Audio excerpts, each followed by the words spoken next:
खरीफ season की तैयारियों के बीच किसानों को आर्थिक सहारा देने के लिए जिला केंद्रीय सहकारी बैंक ने फसल कर्ज वितरण शुरू कर दिया है।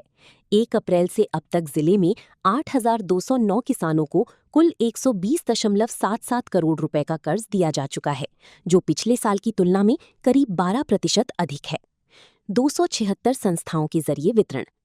ये कर्ज वितरण जिले की 276 सहकारी संस्थाओं यानी सोसाइटियों के माध्यम से किया गया।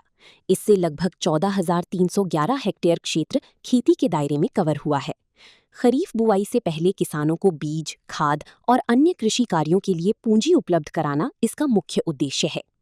नियमित भुगतान करने वालों को प्राथमिकता।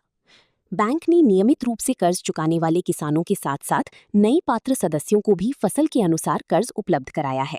हालांकि राज्य सरकार की कर्ज माफी योजना की मानदंड अभी स्पष्ट नहीं होने के बावजूद बैंक ने पहल करते हुए ऋण वितरण शुरू किया है। टारगेट तय नहीं, फिर भी जारी है फाइनेंस। बैंक प्रबंधन के अनुसार इस वर्ष कर्ज वितरण का कोई स्पष्ट लक्ष्य तय नहीं किया गया है, लेकिन फाइनेंस का स्केल निर्धारित किया गया है। इसी आधार पर जरूरतमंद किसानों को कर्ज दिया जा रहा है। ब्याज दर बढ़ने की संभावना। सूत्रों के मुताबिक एक बड़े बैंक ने इस साल फसल कर्ज पर ब्याज दर में करीब 12% तक बढ़ोतरी की सिफारिश की है। हालांकि इस पर अंतिम निर्णय अभी लिया जाना बाकी है। कर्ज माफी योजना पर असमंजस। बैंकिंग सेक्टर पर दबाव।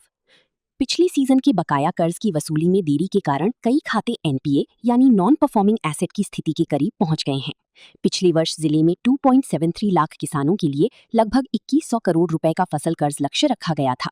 इस साल लक्ष्य तय होने में देरी के चलते राष्ट्रीय और निजी बैंकों ने अभी तक अपनी स्थिति स्पष्ट नहीं की है। कुल मिलाकर खरीफ सीजन से पहले किसानों को राहत देने के लिए सहकारी बैंक की ये पहल अहम मानी जा रही है, लेकिन कर्ज माफी योजना और ब्याज दर को लेकर बनी अनिश्चितता आगे चुनौती बन सकती है। राज्य सरकार की पुण्य श्लोक अहिल्या देवी होलकर कर्ज माफी योजना के मानदंड अब तक स्पष्ट नहीं हुए हैं।